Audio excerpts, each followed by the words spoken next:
अस्सलाम वालेकुम, good morning, जुमा बखैर। आपको कहते हैं खुश आमदीद। मैं हूं हसन लियाकत और मैं हूं गजल आवान। वेलकम टू सुबह की सोच। और आप सबको खुश आमदीद। आज वीकेंड भी है, खुशियों भरा दिन भी है और जुम्मा मुबारक हसनैन। हाँ, आगे छुट्टियां भी होनी है सबको, तो डबल खुशी होगी। लेकिन एक जगह पे हुकूमत प्रैंक करती हुई नजर आई हमें। हाँ, और वीकेंड है और ये वीकेंड पे प्रैंक हुआ है हम सबके साथ। जी, प्रैंक ये हुआ है, आपको बताएं कि हुकूमत ने अगले 15 दिनों के लिए पेट्रोलियम मसनूआत की नई कीमतों का ऐलान कर दिया है। और पेट्रोल की जो फी लीटर कीमत होगी ₹1.35, जबकि हाई स्पीड डीजल की फी लीटर कीमत जो है वो ₹3.85 इजाफा कर दिया गया है। आपके लिए तो बहुत बुरी खबर है और पूरे पाकिस्तान में हम सब के लिए। और दूसरी जानिब आपको ये भी बताएं कि लाइट डीजल ऑयल की फी लीटर कीमत में ₹2.61, जबकि मिट्टी के तेल की फी लीटर कीमत में ₹1.48 की कमी की गई है। और पेट्रोल की नई कीमत जो अब हो गई है जी वो ₹248.38, और जो हाई स्पीड डीजल की नई कीमत हो गई है वो ₹255.14 फी लीटर हो गई है। तो ये आज वीकेंड है और वीकेंड में हम सबके साथ प्रैंक हो गया है। आप सब जानते हैं कि जब वीकेंड होता है तो तब एक खुशी होती है कि यार बस सब एंजॉय करेंगे, लेकिन इस एंजॉयमेंट के साथ मुझे लगता है बहुत सारे लोग ना मेरी तरह से वेट कर रहे थे, क्योंकि हमने खुद खबर शेयर की थी कल के प्रोग्राम में कि पेट्रोल की कीमत कम हो रही है, तकरीबन 2 से 3 रुपए या 4 रुपए कम हो सकती है। अभी मुझे ऑफिस में भी बहुत सारे लोग मिले कि हम वेट कर रहे थे। इवन मेरे प्रोड्यूसर ने उन्होंने बताया कि जब मैं पेट्रोल पंप में पहुंचा तो मुझे पता चला ये कम होने की बजाय बढ़ गया है। और अक्सर हमने पिछले दिनों भी देखा था गजल के प्राइम मिनिस्टर साहब ने एक समरी पेश की थी आज से 6 महीने पहले कि पेट्रोल की कीमत वो कम कर रहे हैं, लेकिन दूसरी जानिब से कोई और समरी आई थी। और फिर लोग भी यही कहते हैं कि बढ़ा इतनी ज्यादा देते हैं और फिर कम सिर्फ 2 रुपए 3 रुपए की जाती है, तो ये इस वजह से। लेकिन अब सूरत हाल इस तरह की है कि मिट्टी का जो तेल है उसकी फी लीटर नई कीमत जो है वो ₹161.54 हो गई है। और नई कीमतों का इत्तलाक यकीन नवंबर से 15 नवंबर तक होगा, यानी कि आज से हो चुका है। और ओगरा ने नई कीमतों का बाकायदा अब नोटिफिकेशन भी जारी कर दिया है। बिल्कुल, सुबह सुबह खबर शेयर करने का मकसद ये है कि उठ जाइए और जिन लोगों ने हमारी तरफ पेट्रोल नहीं डलवाया था आप जाके डलवा लीजिए, क्योंकि महंगा हो गया है। खैर इतना ज्यादा महंगा नहीं हुआ, लेकिन वही ₹1.5 का मकसद ये है ना कि वो जब 10 लीटर पे मल्टीप्लाई होता है, 20 लीटर पे होता है, तो वो 25, 30, 40 रुपए का फर्क पड़ता है। चला जाता है। ऐसे आगे बढ़ते हैं। और आगे आपको स्टोरी बनाने से पहले मैं बताता हूँ कि पाकिस्तान में एक और खबर भी आई है कि इन्फ्लेशन में कमी आई है। इन्फ्लेशन पाकिस्तान में गुज़श्ता अगर 3.5 साल की बात की जाए तो इन्फ्लेशन सबसे कम हिस्से पे आ चुकी है, आई थिंक 3.5 पे आ चुकी है। लेकिन वो क्या कहते होते हैं कि कागजी है, तो ये खुशखबरी हुई ना, फिर खुशखबरी है लेकिन कागजी है ना। वो भी कागजी है। मुझे आपको कोई फर्क पड़ा? फर्क नहीं पड़ा, लेकिन एक मतलब आप ये कहते हैं कि बस खुशखबरी है, आप मतलब ऐसे ही ले लें, लेकिन ले लें। चले आप कहती है तो मान लेते हैं। जैसे आपने वीकेंड के ऊपर आपने जिस तरह से बताया कि पेट्रोलियम मसनूआत की कीमतें में जो है वो इजाफा हुआ, तो आप साथ ये भी खबर देते हैं कि कागजी समझे लेकिन है तो कागजी समझे लेकिन अच्छी है। चले जी आगे बढ़ते हैं और आगे बताते हैं आपको कि पाकिस्तानी किस वीज़े पे किस मुल्क में बगैर वीज़ा जा सकते हैं। और ये खबर तो कतर के हवाले से है, लेकिन बहुत सारे ऐसे मुल्क हैं जहाँ पे पाकिस्तानी बगैर वीज़े के जा सकते हैं। पाकिस्तानी पासपोर्ट होल्डर्स को करना ही है कि अब बगैर वीज़े आप कतर में दाखिल हो सकते हैं। कतर के अलावा बहुत सारे और मुल्क हैं, मैं आगे जाके बताऊंगा। लेकिन इसमें 2-3 शराइत हैं। उन शर्तों में ये है कि कम से कम आपका जो पासपोर्ट है वो 6 महीने से ज़्यादा का होना चाहिए और आपके पास रिटर्न टिकट भी होना चाहिए। जा रहे हैं आप तो वापसी का टिकट भी होना चाहिए। और जो आपके सफरी अखराजात हैं, इसके अलावा आपके रिहाइश का खर्चा है उसका सबूत है, उसके लिए आपके पास फंड्स काफ़ी होने चाहिए। और आपके बैक एंड पे कोई आपके पास FIR नहीं होनी चाहिए, कोई ऐसा रिकॉर्ड नहीं होना चाहिए, और क्रिमिनल रिकॉर्ड नहीं होना चाहिए। पोलियो की वैक्सीनेशन होनी चाहिए, उसका सर्टिफिकेट होना चाहिए। और अगर इसके हवाले से डिटेल में बताऊं तो एशिया कप जैसे इवेंट्स की बदौलत 2024 के अवाइल में गजल बैनुल-अक़वामी ज़ायरीन में 28% इजाफा देखा गया और कतर का जो सियाहत का शोबा है वो तरक्की कर रहा है। और इसके अलावा पाकिस्तानी कहाँ पे जा सकते हैं? कीनिया में जा सकते हैं, आप मालदीव में जा सकते हैं, श्रीलंका में जा सकते हैं, और इसमें बहुत सारे ऐसे मुल्क हैं। आप कहाँ जाना पसंद करेंगे? मैं श्रीलंका में, वहाँ पे बीचेस बड़े अच्छे हैं। अच्छा ठीक है भाई, ये भी मान लेते हैं, अच्छी बात है, आप वहाँ पे जा सकते हैं। तो ये थी आज की खुशखबरी, क्योंकि आप जैसे हसनैन ने कहा कि बेशक कागजी हो लेकिन है तो सही। तो आज जैसे खुशियों भरा दिन है, इसके साथ मैं आपके साथ एक और खुशखबरी शेयर करूंगी। इससे पहले कि आप खुशखबरी शेयर करें, मैं आपको बताऊं कि प्राइम मिनिस्टर भी इस वक्त कतर के दौरे में। जी हाँ, ये और वहाँ पे अमीर कतर से मिले, अमीर कतर ने उनको प्रोटोकॉल भी दिया। और बड़ा अच्छा लगता है जब आपके प्राइम मिनिस्टर को ना कोई दूसरी स्टेट का प्राइम मिनिस्टर या अमीर हाँ, प्रोटोकॉल और देता है। इससे अगर थोड़ा सा देखा जाए तो आपको पता है कि हमारे मुल्क में सरमायाकारी के हवाले से जो बातें हो रही है कि बहुत ज्यादा होगी, और जैसे मिनिस्टर्स आ रहे हैं, ये भी एक खुशहाल बात है, कह सकते हैं। जी हाँ, तो एक और खुशखबरी है जी कि पाकिस्तानी पासपोर्ट का इंतजार करने वालों के लिए, अपने पासपोर्ट के मुंतजिर पाकिस्तानियों के लिए रिलीफ दे दिया गया है। जो ये सूरत हाल पैदा हो गई थी, अगर आपने उम्रे पे जाना है तो आपका पासपोर्ट जो है वो डिले हो गया, लेकिन अब लेकिन अब ऐसा नहीं है हसनैन, आपको जब जाना हो एक अच्छी जगह, अल्लाह के घर, तो आप जा सकते हैं। आप जल्दी से अपना पासपोर्ट बनवाएं और जाएं, और जिनका बना हुआ है वो टिकट लगवाएं। जी, और हुकूमत ने बैरून मुल्क से 10 हाईटेक जो मशीनरी है उसको भी इंपोर्ट करने का ऐलान कर दिया है, जिससे ये होगा कि अगले हफ्ते तक जो है तमाम तर मशीनरी पाकिस्तान में आ जाएगी, और ये जो नई मशीनें होंगी वो रोज़ाना पासपोर्ट की प्रोडक्शन की जो एक रेशो है उसमें भी इजाफा कर देगी, और जिससे जो हमारा मुल्क है उसमें जो जितने भी लोग दरख्वास्त वगैरह देते थे और जो लोग इस डिलेइंग का शिकार थे और कह रहे थे कि हमारे पासपोर्ट्स नहीं बनते, जो है वो अब जल्दी से आपको बनकर मिल जाएंगे। और आपको अगर मैं एक एस्टिमेट बताऊं तो तकरीबन जो है वो 22,000 पासपोर्ट रोजाना जो है वो छापे जाते हैं, लेकिन बढ़ती हुई डिमांड जो है उसको पूरा करने के लिए एक मजीद इजाफा भी होगा इसमें, और तकरीबन जो है वो 50,000 दरख्वास्तें जमा होने के साथ तेज तर कार्रवाई का मुतालबा भी किया जाता है। तो ये हाँ, तो ये एक बहुत अच्छी बात है, खुशखबरी है, वीकेंड है। जैसे मैंने आपको पेट्रोलियम मसनूआत की कीमतों के हवाले से बात की, तो साथ साथ खुशखबरियों का एक सिलसिला भी जो है हसनैन बिल्कुल ऐसे, और जिस तरह आपने बताया पासपोर्ट के हवाले से, तो आपको ये याद दिलाते चलूं कि अब तकरीबन 16 से 17 लाख लोग ऐसे हैं जो कि पाकिस्तान से ट्रैवल करते हैं हर साल, और इनकी तादाद बढ़ रही है। अब वो वाले हालात नहीं रहे कि 3-4 लोगों ने ट्रैवल करना है पासपोर्ट के लिए, आपको लंबी कितारें नजर नहीं आएंगी। और अनफॉर्चुनेटली पिछले 2-3 साल में हम देख रहे थे कि अगर आप पासपोर्ट जमा करवाने के लिए चले जाएं, एक तो बहुत बड़ी लंबी लाइन है, उसके बाद आपने पासपोर्ट जमा करवा दिया, वेल एंड गुड, लेकिन जो ही आप पासपोर्ट जमा करवा के बाहर आए ना, तो उसके बाद आपको सिफारिशें करवानी पड़ती थी कि मेरा पासपोर्ट फलां सेंटर में है, मेरा पासपोर्ट फलां सेंटर में। और एक और आपको एडिशनल खबर देता चलूं कि ये 1-2 दिन में डेवलपमेंट हुई है जो आपने बताई, और एडिशनली ये है कि अब लेट सपोज आपका ताल्लुक सिंध से है, मेरा पंजाब से है, और मेरा पंजाब के किसी स्पेसिफिक शहर से है, तो हमारा होता ये था कि पासपोर्ट वहीं से बनता था।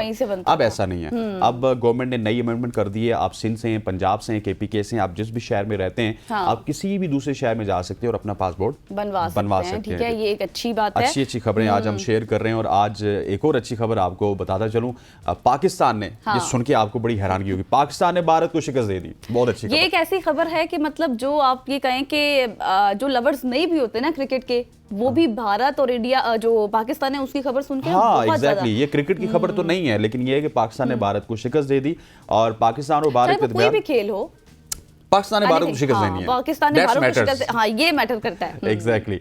और पाकिस्तान और भारत के दरमियान होने वाले international mix martial art fights का मेला पाकिस्तानी फाइटर्स ने लूट लिया है।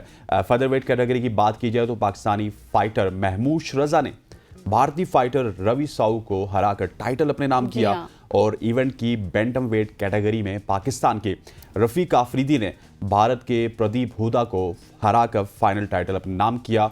और दीगर फाइट्स में भी पाकिस्तानी फाइटर्स गजब छाए रहे हैं। और पाकिस्तान के एजाज अहमद की बात की जाए तो उन्होंने भारतीय फाइटर अंकित गुज्जर, मुजाहिद बेग ने राजवीर को शिकस्त दी, जबकि पाकिस्तान के मसब आसिफ ने अफगानिस्तान के वाहिद अहमदी को मात दी। So that is a very very good news for Pakistan. हाँ, मतलब ये खबर ऐसी है कि मतलब मैंने जैसे आपको कहा ना कि पहले ही पाकिस्तान ने भारत को शिकस्त दे दी, ये खबर खुशी दैट इज अ टैगलाइन। हाँ, ये टैगलाइन है, और इसको देख के ही मतलब खुशी हो जाती है कि बस भारत को शिकस्त दे दी। एग्जैक्टली। आगे बढ़ते हैं जी। अच्छा हसनैन, मुझे आप ये बताएं कि आपने बिजली की लोड शेडिंग देखी होगी, गैस की भी देखी होगी, हाँ देखिए ना, बच्चा जानता है। कभी आपने ये देखा है कि इंटरनेट की भी लोड शेडिंग होती है? इंटरनेट की लोड शेडिंग तो नहीं होती, डाउन कर देते हैं उसको। हाँ, लेकिन अब आप ये भी सुन लें कि Pakistan is one of the country जो कि इंटरनेट की लोड शेडिंग में सरे फहरिस्त रहा है। पाकिस्तान इंटरनेट लोड शेडिंग नाफिज करने वाला दुनिया का पहला मुल्क बन गया है। और जिस तरह हमने देखा कि अब ये हमारे फोन्स पड़े हैं ना, अगर इसमें नेट नहीं होगा तो बिल्कुल ऐसे लगेंगे काइंड ऑफ तलाक याफ्ता ऐसे लगता है फोन में कुछ भी नहीं है। exactly. ठीक है, तो अब जी अपने नाज़रीन को ये भी बता दें कि पाकिस्तान वो पहला मुल्क है जहां पर इंटरनेट की लोड शेडिंग हुई है, बिजली की लोड शेडिंग, गैस की लोड शेडिंग के बाद अब इंटरनेट की लोड शेडिंग। और साथ ही साथ आपको ये भी बताएं कि सोशल मीडिया तक रसाई में दुश्वारी का भी सामना रहा है। व्हाट्सएप हो, फेसबुक हो, इंस्टाग्राम हो, ट्विटर हो, जो भी चीज़ हो, मतलब एक बड़ी तादाद है हमारे नौजवानों की जो कि सोशल मीडिया ऐप्स का इस्तेमाल करती है। और ऑनलाइन वर्किंग भी होती है, आप जानते हैं, तो उसमें भी काफ़ी दुश्वारी का सामना रहा है।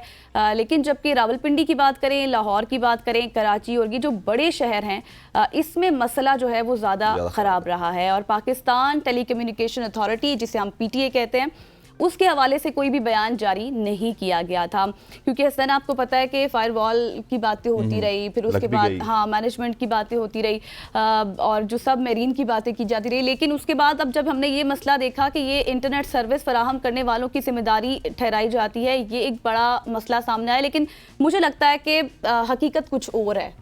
हकीकत है ना, मैं आपको बताता हूँ। शार्क आके वो केबल खा जाती है। शार्क, अच्छा मैं ना पढ़ रही थी सोशल मीडिया पर, एक बहुत से मीम्स थे, उसमें लिखा हुआ था कि यार वेलकम टू पुराना Pakistan when there is no internet no electricity, इस तरह के मीम्स लोग। हाँ, ये जो आपने बात की बहुत बड़ी बात है, क्योंकि हमारी गवर्नमेंट ये सोच रही है कि अगर इंटरनेट नहीं होगा तो क्या होगा। लेट सपोज आपका मोबाइल बंद है, मेरा मोबाइल बंद है, हम बैठ के गपशप करेंगे, हमारे दरमियान इंटरेक्शन बढ़ेगा, सोशल एक्टिविटीज बढ़ेंगी। हम जब अपने घर जाएंगे अपने वालिदैन को टाइम देंगे, अपने बच्चों को टाइम देंगे, अपनी बीवी को टाइम देंगे। सो मेरा ख्याल है कि हुकूमत की सोच पॉजिटिव है। हाँ, अब वो चीज खत्म हो गई है। आज हम पॉजिटिव प्रोग्राम कर रहे हैं, पॉजिटिव हुकूमत की सोच है, लेकिन वो चीज मुझे लगता है अब खत्म हो चुकी है। एग्जैक्टली जी, ऐसे ही है। और अब देखते हैं कि इंटरनेट की लोड शेडिंग का बाकायदगी से जो आगाज हो चुका है, क्योंकि पहले ये गैर अनाउंस था, अब इसको अनाउंस भी किया गया। इस हवाले से उम्मीद है कि अब आगे नहीं होगा, लेकिन बड़े सिटीज में होता है। मैं अक्सर जब इस्लामाबाद से अपने गांव में जाता हूं तो वहां पे इंटरनेट चल रहा होता है। इस्लामाबाद में आपको VPN लगाना पड़ता है। वही बात की ना, जैसे बड़े शहर हैं कराची, इस्लामाबाद, रावलपिंडी, लाहौर, तो यहाँ पर ज्यादा मुश्किलात का सामना बिल्कुल ऐसे ही जी। आगे चलते हैं, आगे चल के अब हम बात करते हैं कबूतर को। आप जानती हैं? कबूतर को जानती हूँ, उसकी खुसूसियात को जानती हूँ। वाह वाह। और कबूतर मुझे वैसे ही बहुत पसंद है। अच्छा, आपको कबूतर पसंद है। मैं आपको उनकी खुसूसियात बताने से पहले ये भी बताता चलूँ कि कबूतर किसी ज़माने में बड़े वफादार समझे जाते थे। और आपका जो आज SMS की बात कर रहे थे, इंटरनेट के ज़माने से पहले की बात है, कोई आज से 100, 150, 2 साल या 400 साल पुरानी बात है कि पैगाम रसाने के लिए कबूतर के पाँव के नीचे आप पैगाम अपना बांधते थे। उसको बताते थे कि ये कैमरे के पीछे अहमद साहब हैं, उनके साथ जाके आप पैगाम रसानी करें। वहाँ से एक कबूतर आता था और ये ज़बरदस्त यादाश्त इसकी बड़ी अच्छी है। और इस तरह की बहुत सारी चीज़ें थी जो कबूतर में थी। लेकिन अभी हम आपको सोशल मीडिया पे एक वीडियो बताते हैं जो कि वायरल हुई है, और ये दिल को छू लेने वाली इस वजह से भी है गज़ल कि इसमें कबूतर अपनी प्यास बुझाने के लिए हाईटेक जमजम के पानी के नल से पानी इस्तेमाल करते हुए दिखाई दिया है। और इंतहाई खूबसूरत ये सीन है। ये माए जमजम की जगह है जिसको पीना हम सब बायसे सवाब और एजाज़ समझते हैं। और सोशल मीडिया पे इस वक्त ये वीडियो वायरल है। अच्छा, ये वीडियो देख के ना मुझे भी बड़ी खुशी हुई, और मतलब मुझे देखने का दिल किया, इतनी अट्रैक्टिव ये वीडियो थी। और आपको पता है कि जो कबूतर की खुसूसियात के हवाले से आपने स्टार्ट में कहा, तो उसकी खुसूसियात वैसे ही बहुत है। लोग उसको बहुत से मर्ज में भी इस्तेमाल करते हैं। उसकी यखनी जो है वो काफ़ी मुफीद होती है, उसका गोश्त काफ़ी बुजुर्ग लोग जो है वो उसको इस्तेमाल करते हैं, उसको पीते हैं। और उसके अलावा भी मतलब अगर प्यार मोहब्बत की बात की जाए तो उसमें भी कबूतर जो है वो अपने साथी कबूतर को ही प्रेफर करता है, अगर कभी कहीं वो उड़ जाए तो। जी हाँ, आगे बढ़ते हैं जी कि गूगल पर पूरी दुनिया की दौलत से भी ज़्यादा का जुर्माना आयद कर दिया गया है। ये काफ़ी हैरान कुन बात है। मशहूर मारूफ सर्च इंजन गूगल पर रूसी अदालत ने पूरी दुनिया की दौलत से ज़्यादा 20 ट्रिलियन यानी डॉलर्स का जुर्माना किया है। तो रूसी अदालत ने गूगल पर 2.5 ट्रिलियन जुर्माना आयद किया है। वही ना, मिलियन से बिलियन, बिलियन से ट्रिलियन, ट्रिलियन से डिसिलियन हो गया। जी हाँ, तो ये आप देखिए भाई, एक बहुत बड़ी खबर है जिसकी मालियत दुनिया के तमाम ममालिक की GDP से भी ज़्यादा है। और रूस के 17 TV चैनल्स ने गूगल पर हर्जाने का दावा भी दायर कर रखा था। और अगर 2020 की बात करूं तो गूगल के ज़ेर मलकियत वीडियो शेयरिंग प्लेटफॉर्म यूट्यूब ने अमरीकी पाबंदियां आयद किए जाने के बाद रूसी चैनल को बैन कर दिया था। काफ़ी हैरानकुन बात है। गूगल जो कि हमारा मतलब हर चीज़ के लिए हम ये कहें कि हर चीज सर्च ही हमने गूगल पर करनी है, और उसके ऊपर माई बाप है गूगल। हाँ, मतलब ये आप सोच सकते थे कि उसके ऊपर भी कोई जुर्माना आयद कर सकता है। वो क्या कहते हैं, हर्जाना तो आपको पता है ट्रिलियंस के। आपने डिसिलियन की एक नई फॉर्म हमें बता दी है। अब देखते हैं कि उसके ऊपर गूगल का क्या मौकफ होगा। अभी तक वो हर्जाने की गूगल अब क्या करता है, क्या उसका रद्द-ए-अमल सामने आता है। आगे बढ़ते हैं जी, अगली स्टोरी जल्दी से आपसे शेयर करते हैं। गज़ल, सड़कों पर जो घूमते हुए आवारा कुत्ते हैं, दुनिया के हर मुल्क में होते हैं। ये ऐसा नहीं है कि सिर्फ, हो गया। हाँ, ऐसा नहीं है कि सिर्फ पाकिस्तान में होते हैं, लेकिन मिस्र में एक आवारा कुत्ता इतना मशहूर हुआ कि आलमी मीडिया पर वो छा गया। अच्छा। मिस्र में आवारा कुत्ते के यूं आलमी शोहरत हासिल करने पर खुद जो मिस्री शहरी हैं वो भी हैरान है कि ऐसा इस कुत्ते में क्या खास बात थी, उसने क्या किया कि ये दुनिया में मशहूर हो गया। इस बारे में मैं आपको बताता हूँ कि वो भी कुछ कहने से कासिर है कि क्या होगा। लेकिन सोशल मीडिया पर मिस्र में वाक़े जो एहराम मिस्र है उसमें से एक एहराम की चोटी पर तन्हा कुत्ता पाया गया। अच्छा। जो वहाँ आवारा अंदाज में घूम फिर रहा था। अच्छा। और उसी दौरान किसी वेस्टर्न मुल्क के जो शहरी थे, सयाह थे, वो पैराग्लाइडिंग कर रहे थे। इसी दौरान उन्होंने पैराग्लाइडिंग के दौरान ही उस सयाह ने इस कुत्ते पर उसकी नज़र पड़ी जब, तो उसने इसकी वीडियो बना ली और उसको टिकटॉक पे शेयर किया। वैसे टिकटॉक पर जो भी मवाद आप लगाएंगे उल्टा सीधा वो वैसे शेयर हो जाएगा। एग्जैक्टली। और उसमें तकरीबन 48 लाख अफराद ने उसको देख लिया। ये थी आज की टॉप स्टोरीज। ये तो फिर फेमस हो गया। बिल्कुल ऐसी है, फेमस हो गए। ये थी आज की शॉर्ट स्टोरीज जी। यहाँ पर गजल वक्त हुआ चाहता है एक शॉर्ट सी कमर्शियल ब्रेक का। ब्रेक लेते हैं, वापस आते हैं। स्टे विद अस।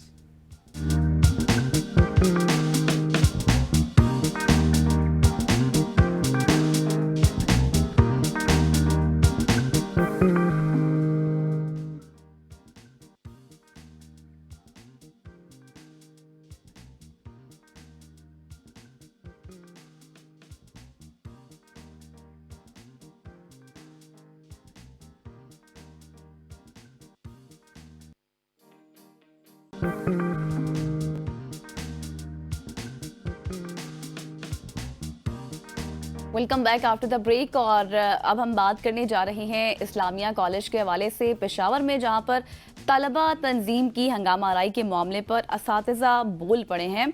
और कॉलेज असातिज़ा ने बताया कि तलबा तंजीम की हंगामा आराई और तोड़ फोड़ के बाद टीचर, स्टाफ और एसोसिएशन की जानिब से कलम छोड़ हड़ताल भी शुरू कर दी गई है। जबकि असातिज़ा का कहना है कि तलबा ने असातिज़ा और वाइस चांसलर्स ऑफिस पर हमला किया।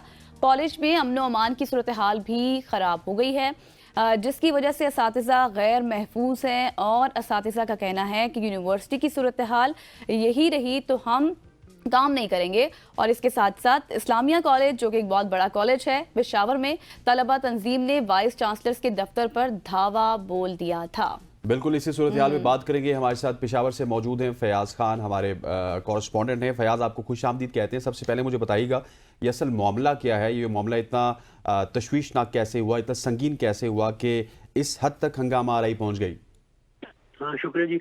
असल में मसला ये था कि इस्लामिया यूनिवर्सिटी में जो है गुज़िश्ता एक माह से मुख्तलिफ तलबा तंजीमों की जानिब से एहतजाज का सिलसिला जारी था। और इस सिलसिले में जो है पेशावर की इस्लामिया कॉलेज की मुख्तलिफ तंजीमों की जानिब से जो है वो कॉलेज इंतजामिया की जानिब से जो जुर्माने आयद करने और इसके साथ साथ जो है सहूलियात ना होने के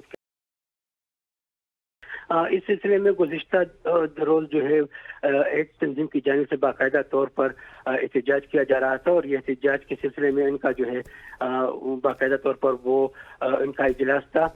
ताहम इस सिलसिले में कॉलेज इंतजामिया की जानिब से मुदाखिलत की गई और बाकायदा तौर पर तलबा को जो है मुंतशिर करने की जो है वो हिदायत की गई। इस पर तू तकरार हुई और इंतजामिया की जानिब से भी जो है मतलब गलम गलोच हुई दोनों अतराफ से। फिर उसके बाद जो है बाकायदा तौर पर तलबा मुश्तिल हो गए और उन्होंने जो है प्रिंसिपल के दफ्तर पर दावा बोल दिया और बाकायदा तौर पर दरवाजे तोड़ दिए। इसके साथ साथ जो है ऑफिस के अंदर जो है तोड़ फोड़ की और काफी नुकसान पहुंचाया। तलबा तंजीमों की जानिब से भी एहतजाज जारी था और ये एहतजाज जो है इनके अपने वसाइल और यूनिवर्सिटी के हवाले से जो सहूलियात ना होने के खिलाफ था।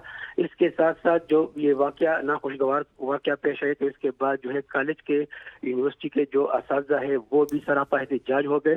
और इनका कहना था चूँकि तदरीसी इदारा है और तदरीसी इदारे का माहौल जो है बाकायदा तौर पर खराब किया जा रहा है। इस सिलसिले में असातिज़ा ने कलम छोड़ हड़ताल शुरू कर दी और बाकायदा तौर पर जो है वो उन्होंने मुतल्लिका जो तलबा तंजीमें हैं या जो तलबा है इसमें मुलविस उनके खिलाफ कार्रवाई का जो है मुतालबा कर रहे हैं इस वक्त भी जो है। अच्छा फयाज, जैसे कि आप बता रहे हैं कि तलबा मुंतशिर हो गए, फिर उसके साथ साथ ये कल हड़ताल भी शुरू हो गई है। इत्तलात ये आ रही हैं कि अभी कोई इजलास भी हो रहा है, लेकिन ये जो इस हमले में मुलविस तलबा हैं उनके खिलाफ कोई कानूनी कार्रवाई की गई है? हाँ जी बिल्कुल। इसके बाद जो है पुलिस हरकत में गई, चूँकि इस वक्त उस वक्त भी पुलिस मौजूद थी, लेकिन तलबा जो है तलबा में काफ़ी इश्तियाल था और उनको जो है कंट्रोल करना मुश्किल था। इस सिलसिले में जो है बाकायदा तौर पर इंतजामिया की हिदायत पर उनकी दरख्वास्त पर जो है पुलिस ने एक्शन लिया और तकरीबन 8 के करीब जो तलबा रहनुमा है और जो मुजाहिरीन हैं उनको गिरफ्तार किया गया है। इसके साथ साथ जो है सूबाई वजीर आला तालीम जो है मीना खान आफरीदी, उन्होंने भी बाकायदा तौर पर हिदायत जारी कर दी है और इस हवाले से जो है एक कमेटी तश्कील दें, तहकीकाती कमेटी। लेकिन फयाज सवाल ये पैदा होता है कि इतनी नौबत कैसे आई? मतलब सिर्फ जिस तरह आपने बताया कि इंतजामात के ऊपर उन्होंने एहतजाज किया, लेकिन उन्हीं असातिज़ा से जिनसे वो पढ़ते हैं उनके ऑफिस पे हमला करना, वहाँ पे बदतमीजी करना, कुछ बीच में कोई आपने खबर ढूंढने की कोशिश की कि कुछ और भी मामलात थे? जी बिल्कुल। एक तो ये जो मुख्तलिफ जो तंजीमें हैं तलबा की, तो उनकी जानिब से जो है वहाँ पे यूनियन बाजी भी हो रही है और चूँकि तमाम तालीमी इदारों में यूनियनबाजी पर पाबंदी है इस वक्त जो है खैबर पख्तूनख्वा में। इसके साथ साथ जो है तलबा की जानिब से जो इनके मसाइल थे, इनके जो मसाइल है अभी भी है, इस हवाले से इन्होंने का कहना था कि हमने बारहा जो है मुतल्लिका इंतजामिया को, प्रिंसिपल को जो है दरख्वास्त दी, उनको जो है बाकायदा तौर पर उनसे दरख्वास्त की है कि हमारे मसाइल जो है इनके पानी के हवाले से, इनकी रिहाइश के हवाले से, उनकी ट्रांसपोर्ट के हवाले से और दीगर फीसों में जो है उसके हवाले से जो जुर्माने आयद किए जाते हैं, इनके हवाले से जो है हमारे मसाइल है और हमारे मसाइल जो है जुकत हुए हैं, जिसकी वजह से बारहा इन्हें जो है राब्ता किया गया, लेकिन इंतजामिया की जानिब से किसी किस्म की जो है ताउन नहीं किया जा रहा था, जिसकी वजह से जो है ये मामला मजीद पेचीदा हो गया और हालात जो है संगीन हो गए। तो जैसे आपने अभी बताया कि ताउन नहीं किया जा रहा था, बच्चे ये बता रहे हैं, स्टूडेंट्स का ये मौक़िफ़ है, इंतजामिया का कोई मौक़िफ़ है, स्टूडेंट्स का कोई मौक़िफ़ सामने आया है, वो इस पर क्या कहते हैं? इंतजामिया का मौक़िफ़ तो यही है कि चूँकि आपको पता है कि खैबर पख्तूनख्वा के तमाम, आपसे कुछ देर कबल जो मैंने खबर फाइल की है ABN के लिए एक्सक्लूसिव, उसमें जो है तमाम यूनिवर्सिटीज़ को बाकायदा तौर पर जितने भी मराद थे, जितने भी इनको गैर ज़रूरी मराद दिए जा रहे थे, सब्सिडी दी जा रही थी, उन पर पाबंदी लगा दी है। चूँकि खैबर पख्तूनख्वा में तालीमी इदारों में खुसूसन यूनिवर्सिटीज़ में जो है इस वक्त शदीद माली बहरान चल रहा है, असातिज़ा के मुलाजिमीन की तनख्वाही नहीं है, इसके साथ साथ जो है जो इनके रिसर्च जो वर्क है वो भी रुका हुआ है, काम भी रुका हुआ है। इसी वजह से जो है मामला जो है मजीद बिगड़ते जा रहे हैं। यही वजह है कि यूनिवर्सिटी के जो असातिज़ा है उनको भी जो है इस हवाले से जो है आगाह किया गया है। जी अच्छा जी, चलें, बहुत शुक्रिया फयाज, आप तफसीलात से आगाह थे और बता रहे थे। हसनैन, मतलब सूरत हाल आप देखें कि टीचर्स आज भी हमें टीचर्स मिल जाएं तो हम उनका कितना एहतराम करते हैं, लेकिन चाहे कुछ भी हो जाए, तलबा का इस तरह वाइस चांसलर्स के दफ्तर पर धावा बोलना काफ़ी एम्बैरसमेंट सिचुएशन है। वक्त हुआ एक ब्रेक का। जी हाँ, यहाँ पर वक्त हुआ चाहता है एक शॉर्ट सी कमर्शियल ब्रेक का। ब्रेक लेते हैं, वापस आते हैं, स्टे विद अस।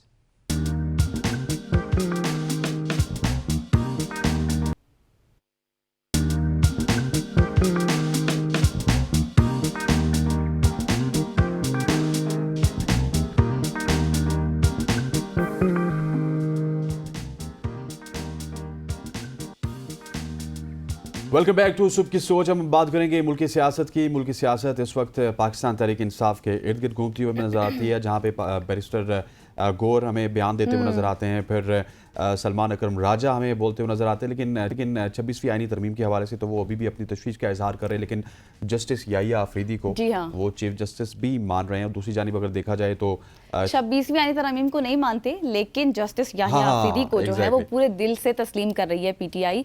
और इसी मुतालिक बात कर लेते हैं, हमारे साथ मौजूद हैं हमारे गेस्ट भी, यूसुफ ज़ई साहब हमारे साथ मौजूद हैं, बहुत शुक्रिया। शौकत साहब, सबसे पहले तो ये बताएं कि 26वीं आईनी तरमीम को आप लोग नहीं मानते, लेकिन जस्टिस याहिया आफरीदी को मानते हैं, और ऑल्दो कि ये 26वीं आईनी तरमीम के जरिए ही उनकी जो है वो अपॉइंटमेंट हुई है। बिस्मिल्लाहिर्रहमानिर्रहीम, बहुत शुक्रिया। देखिए, हमारा झगड़ा सुप्रीम कोर्ट के साथ नहीं है, न जजेस के साथ है, और एक प्रोसीजर है, एक तरीकाकार है शुरू से, और वो ये था कि सबसे सीनियर जज जो है वो सुप्रीम कोर्ट का वही चीफ जस्टिस बनेगा। लेकिन इस गवर्नमेंट ने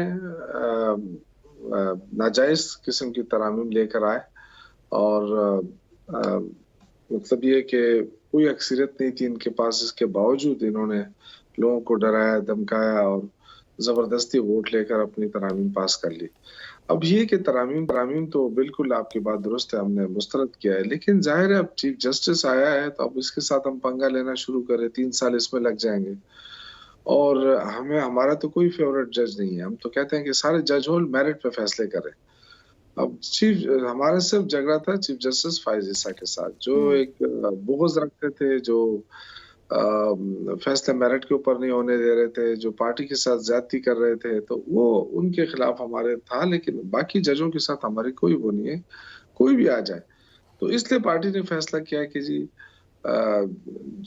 जज या जस्टिस याया अफरीदी भी एक अच्छे जज हैं और सीनियर जज हैं। तो फैसला ये हुआ कि हम इनकी मुखालफत नहीं करेंगे। वो कि वकला में थोड़ी बहुत वो था कि हम इनके खिलाफ तहरीक चलाएंगे, लेकिन वो तहरीक जो थी वो 26वीं आईनी तरामीम के हवाले से थी। लेकिन बहरहाल हमने पार्टी ने फैसला किया कि हम जस्टिस याया को वेलकम करते हैं। अच्छा, शौकत यूसुफ ज़ई साहब, जलसे के हवाले से भी बात करूँगी, लेकिन आपने झगड़े के हवाले से बात की ना, तो एक पाकिस्तान तहरीक इंसाफ के अंदर भी झगड़ा चल रहा है। क्या बुशरा बीबी की रिहाई के बाद आपको उम्मीद है कि वो जो झगड़े चल रहे हैं, ग्रुपिंग चल रही है केपी की हद तक या फिर फेडरल की हद तक, वो खत्म होते हुए आपको नजर आएंगे? देखिए, जो झगड़े आपको नजर आ रहे हैं उसका बुशरा बीबी की रिहाई से कोई ताल्लुक नहीं है, और ना ही इस तरह कोई झगड़ा है कि हम कहें कि जी पार्टी को नुकसान हो रहा है। इख्तिलाफ राय होता है पार्टी में, और वो इख्तिलाफ राय बाज़ औक़ात मीडिया के ऊपर आ जाता है, तो ये लोग ये समझते हैं कि कहीं ग्रुपिंग है। आज भी मैं आपको बताऊं कि अगर किसी भी तहरीक का ऐलान होता है पार्टी की तरफ से, तो सारे लीडरशिप उसमें मुत्तहिद होंगे और सारे लीडरशिप आपको एक पेज पर नजर आएंगे। तो ऐसा नहीं है कि कोई अलग अलग अपने 1.5 ईंट की मस्जिद बना के बैठे हैं। सारे जो है वो इमरान खान को मानते हैं, सब इमरान खान की क़यादत को तस्लीम करते हैं। उसके बाद फिर बैरिस्टर गौहर चेयरमैन हैं हमारे, और अकरम राजा साहब जो है वो हमारे जनरल सेक्रेटरी हैं। तो इस तरह इसका कोई ऐसा इख्तिलाफ नहीं है। लेकिन शौकत साहब, एक ये तासुर ये भी आ रहा है कि शायद पीटीआई जो है वो याह्या अफरीदी के जो फैसले हैं उन फैसलों की जद में आने से बचने के लिए ये डिलेइंग टैक्टिक्स कहें, या फिर आप ये कहें कि इस तरह के हरबे इस्तेमाल करिए या फिर उनकी तारीफ करिए, तो क्या ऐसा भी तासुर है कुछ? नहीं, देखें, जस्टिस याह्या अफरीदी वो जज है जो अब तक किसी ग्रुप के तरफ नहीं झुका है और मेरिट के ऊपर चल रहा है। तो मेरे ख्याल से हमें जरूरत है इस तरह के जजों की, जो मेरिट के ऊपर फैसले करें। और पाकिस्तान में इस वक्त जो सबसे बड़ा इशू है वो है आइन और कानून की बालादस्ती ना होना। देखिए, लोगों की इंसानी हकूक की कोई तहफ़्फ़ुज़ नहीं हो रहा है, और जहां मर्जी हो हुकूमत जाके किसी ना किसी के ऊपर जितने मर्जी है मुकदमे दर्ज कर ले, कोई पूछने वाला नहीं है। अगर इस तरह के मेरिट वाले जजेस होंगे तो हुकूमत को भी ये जुर्रत नहीं होगी कि वो किसी के साथ ज्यादती करे। तो हम तो देखें, जब तक चीफ जस्टिस साहब मेरिट के ऊपर चलते हैं, मेरे ख्याल से हम सबको सपोर्ट करना चाहिए ताकि मुल्क में कानून आइन की बालादस्ती कायम हो जाए। अच्छा, शौकत यूसुफ साहब, आपके जो लोकल केपी के मसाइल हैं आपस में तहरीक इंसाफ के रहनुमाओं के, क्या बुशरा बीबी ने आके वो सॉर्ट आउट करने की कोशिश की, अभी किसी की उनके साथ मुलाकात नहीं हुई? नहीं, हमारे तो कोई मसले नहीं है लोकल तौर पे। खैबर पख्तूनख्वा में तो कोई इशू नहीं है। यहाँ तो अली अमीन गंडापुर चीफ मिनिस्टर भी हैं, सूबाई सदर भी हैं पार्टी के, तो उनके हवाले से तो कोई ऐसा तशवीश की बात तो नहीं है कि बुशरा बीबी ने आके हमारे मसाइल हल किए हैं। हम तो सारे एक ही पेज पर हैं, सारे अल्हम्दुलिल्लाह। ठीक। अच्छा, शौकत यूसुफ ज़ई साहब, एक चीज़ ये भी बता दें कि जैसे अभी हम बात कर रहे हैं 26वीं यानी तरमीम के हवाले से, अब एक बात की जा रही है 27वीं यानी तरमीम के हवाले से भी, और उस हवाले से हुकूमत ये चीज़ कह रही है कि जो कुछ भी होगा वो यक तरफा नहीं होगा, कंसेंसस के साथ होगा। पीटीआई इस तरफ जाएगी या फिर कुछ अपना शो करेगी इंटरेस्ट इसमें? क्योंकि मौलाना फजल रहमान भी कह चुके हैं ना खुद ही कि अब जो कुछ 26वीं यानी तरमीम में नहीं हुआ वो 27वीं में होगा, और कर दिखाएं, हम यहीं पे हैं। देखें, मेरे जहाँ तक ख्याल है ना कि 26वीं आईनी तरमीम से पाकिस्तान के आइन का हुलिया बिगाड़ दिया गया है, और ये जब ज़ाती ख्वाहिशात के ऊपर मुबनी तरामीम हो और अपनी ज़ाती ख्वाहिशात हासिल करने के लिए तरामीम की जाए, तो उससे मुल्क को फ़ायदा नहीं होता है। अब ये खुद उसमें फंस चुके हैं। बेसिकली इनको ये तो नहीं पता है कि ये भी किसी को नहीं पता है कि आईनी तरामीम का ड्राफ्ट किसने तैयार किया है। ये बेचारे तो यहाँ तक इनको तो कोई इल्म ही नहीं है।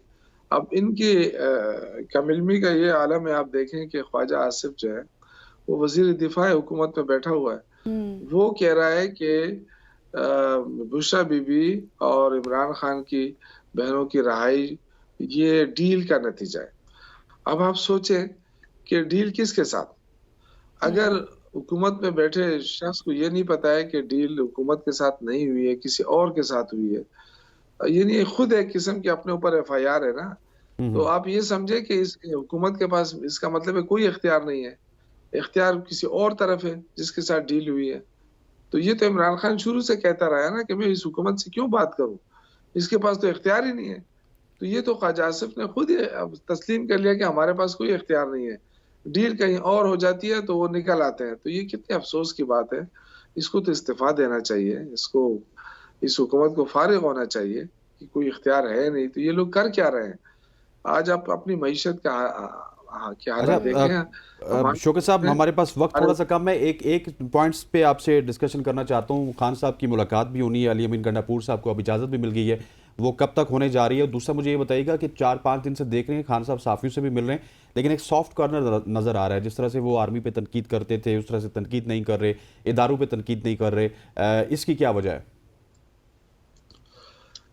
मुझे इसका इल्म नहीं है, क्योंकि हर वक्त तो कोई इदारों पे तनकीद नहीं करता है। जाहिर है कोई बात होगी, कोई इदारों पे तनकीद नहीं होती है, वो शख्सियात के हवाले से कोई बात होती है तो वो जवाब देते हैं।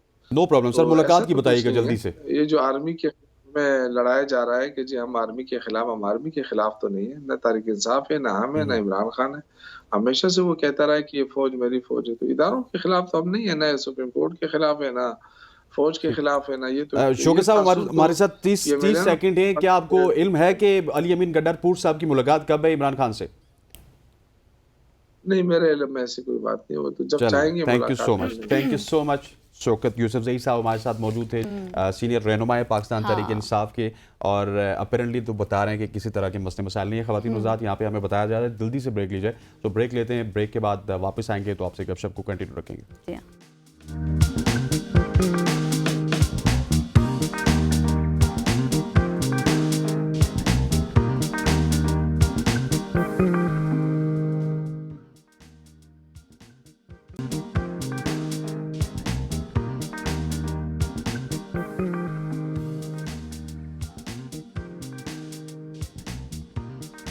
Welcome back after the break. और अब कुछ बात करेंगे क्रिकेट के हवाले से। और जैसे कि आप सब जानते हैं कि पाकिस्तानी क्रिकेट जो सब लवर्स भी हैं, इस मुतालिक कुछ अहम खबरें भी आई हैं। तो पाकिस्तान क्रिकेट टीम के साबिक कप्तान वसीम अकरम ने कहा है कि ऑस्ट्रेलिया में कंडीशंस मुश्किल होती है, पाकिस्तान की यहाँ सीरीज आसान नहीं होगी। यहाँ एक भी वनडे जीत जाते हैं तो ये बहुत बड़ी कामयाबी होगी, जबकि T20 सीरीज अच्छी होंगी। साथ ही साथ ऑस्ट्रेलिया के हवाले से उन्होंने भी बात की। उन्होंने कहा कि ऑस्ट्रेलिया के ऑलराउंडर मैक्सवेल ने पाकिस्तान को खतरनाक टीम करार दे दिया है। ये भी हंसना है ना, देखिए कि पाकिस्तान को खतरनाक टीम करार देना। एग्जैक्टली। और पाकिस्तान के खिलाफ वनडे सीरीज से कबल ऑस्ट्रेलियाई ऑलराउंडर मैक्सवेल ने कहा कि पाकिस्तान एक ऐसी टीम है जिसके खिलाफ प्लानिंग बनाना बहुत मुश्किल होता है। क्या वाकई ऐसा है? हाँ, वो ऐसी वो होती है ना, एक बंदूक ऐसी होती है जिसका कोई पता नहीं होता है दूसरे पे वो होगी या फिर अपने भी फायर होगी। हाँ, लेकिन ये भी है कि क्रिकेट मुझे लगता है ऐसा है कि एवरीथिंग इज पॉसिबल, लेकिन पाकिस्तान इज अनप्रेडिक्टेबल टीम। अच्छा, इसके हवाले से आप नहीं कह सकते कि ये कल अगर 300 के मार्जिन से जीत के आई है तो अगला मैच भी जीतेगी। हाँ, ऐसा भी होता है। ठीक है जी, एक और भी आम खबर दें आपको कि पीसीबी का फखर जमान के मामले में लचक दिखाने का फैसला। और जराए का दावा यह है कि ऑस्ट्रेलवी कला फतह करने का ख्वाब पाकिस्तान क्रिकेट टीम ने ट्रेनिंग का भी आगाज कर लिया है, जबकि पीसीबी आकिब जावेद पर मेहरबान हेड कोच या फिर डायरेक्टर हाई परफॉर्मेंस सेंटर बनाए जाने का भी इम्कान है। और रिजवान के हवाले से भी एक अहम खुशखबरी है कि रिजवान के कप्तान बनने पर खुशी है और स्मार्ट क्रिकेटर हैं। शुएब मलिक का बयान है और स्टेडियम्स में काम तेजी से जारी, चैंपियंस ट्रॉफी पाकिस्तान में ही होगी। चेयरमैन पीसीबी का ये कहना है और साथ ही साथ उन्होंने ये कहा कि पीसीबी का जो सीईओ सलमान नसीर है उनको फारिग करने का प्लान नया सीईओ ब्यूरोक्रेट से होगा। ये भी अहम इत्तलात हैं। चलें जी, अब इन तमाम तर इश्यूज़ के ऊपर डिस्कस करने के लिए हमारे साथ मौजूद हैं all the way from Karachi senior sports journalist न्यूज़ ज़मान साहब। बदी भी आपको खुशामदीद कहते हैं। सबसे पहले तो जिस तरह गज़ल ने बताया, वसीम अकरम के बयान से स्टार्ट करते हैं। वसीम अकरम ने कहा कि वनडे सीरीज़ मुश्किल नहीं होगी, कोई एक आध मैच भी पाकिस्तान जीत जाए तो ये अच्छा होगा। लेकिन मेरा सवाल ये है कि क्या हम पिछले 30 साल से ये बात कर रहे हैं, अभी भी हम यही बात करेंगे? क्योंकि हमारे पड़ोसी मुल्क इंडिया की अगर बात कीजिए, वो तो वहाँ पे जाके टेस्ट सीरीज़ भी जीत चुके, बहुत सारी सीरीज़ जीत चुके, लेकिन हम अभी तक इसी इंतज़ार में कि हम शायद ना जीत सकें। एक मैच भी जीत गए तो हमारी बड़ी जीत होगी। देखिए, बिल्कुल आपकी बात दुरुस्त है। वसीम अकरम आपको मालूम है कि ऑस्ट्रेलिया में ही हैं और वो समझते हैं वहाँ की कंडीशन को, वहाँ खेले हुए भी हैं।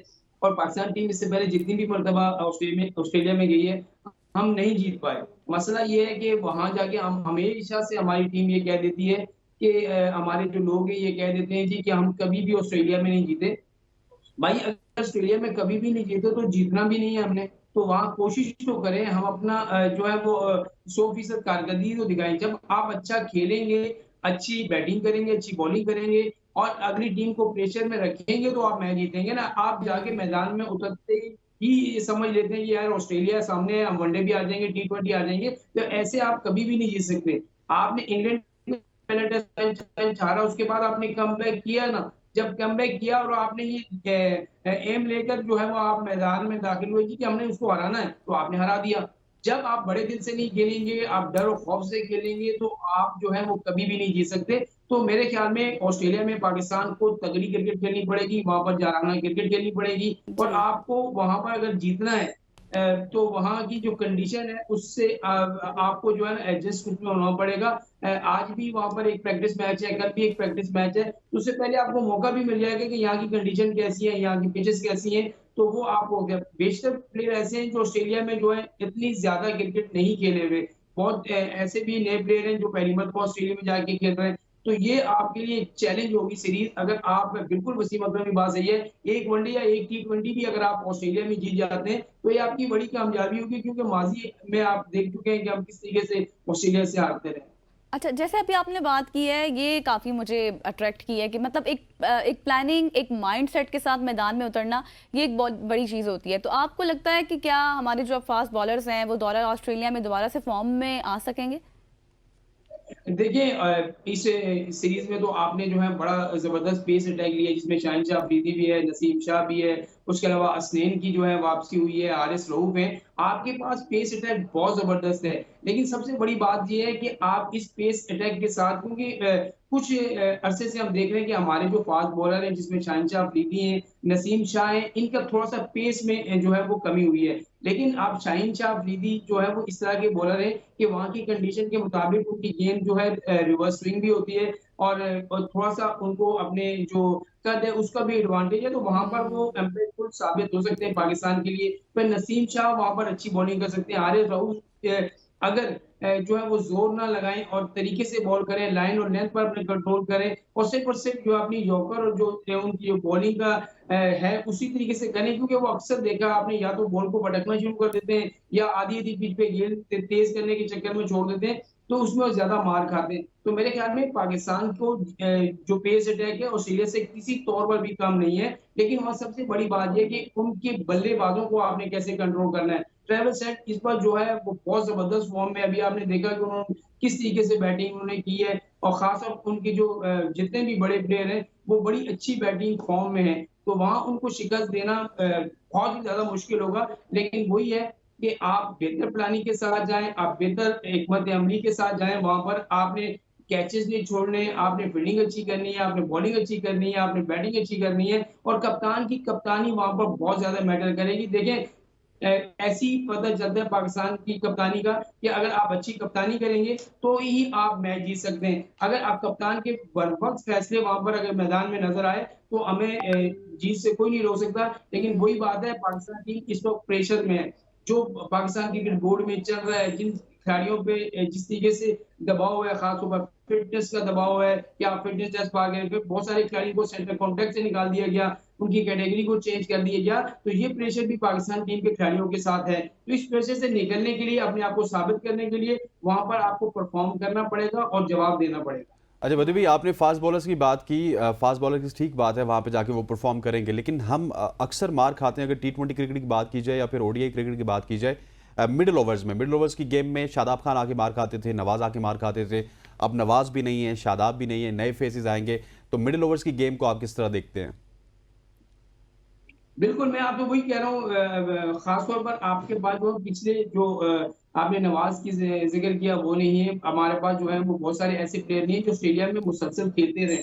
अभी आप नए प्लेयरों को लेके जा रहे हैं और ये नए प्लेयरों के लिए एक सीरीज बड़ा चैलेंज होती है और वहां पर आपने अगर और सबसे बड़ी बात आपको मैं हसनैन भाई बताऊं कि एक तो अगर टीम जीतती है तो वाह वाह तो हो जाएगी, लेकिन जब हारती है तो सारा मलबा कप्तान में डाल दिया जाता है कि ये कप्तानी सही नहीं हुई। देखिए, कप्तानी उस सूरत में सही होगी जब आप परफॉर्म करेंगे। हाँ, अगर रिजवान परफॉर्म करते हैं और दूसरे खिलाड़ी परफॉर्म नहीं करते तो फिर आप कप्तान को इल्जाम नहीं दे सकते। कप्तान का आप तो कप्तान को सिर्फ महदूद कर दिया गया ना, आपको पता ही है कि सिर्फ महदूद कर दिया है, भाई आपने मैदान में जाके कप्तानी करनी है और उसके बाद जो फैसले हैं वो करने हैं, बैटिंग ऑर्डर में आपने भेजना है कि किसको क्या भेजना है, बाकी कुछ भी नहीं करना। 11 रुकनी टीम कौन सी होगी, प्लेइंग 11 हम किसने क्या खिलाना है, 16 लड़के कौन से होंगे, उसमें सिर्फ आपसे मुशावरत ली जा सकती है, आप उसमें बोल नहीं सकते। तो अब प्लेइंग 11 अगर रिजवान की मर्जी की नहीं होगी, देखिए तो वहां पर क्या होगा, हेड कोच भी इसमें नहीं बोल सकता और कप्तान भी नहीं बोल सकता, तो selection committee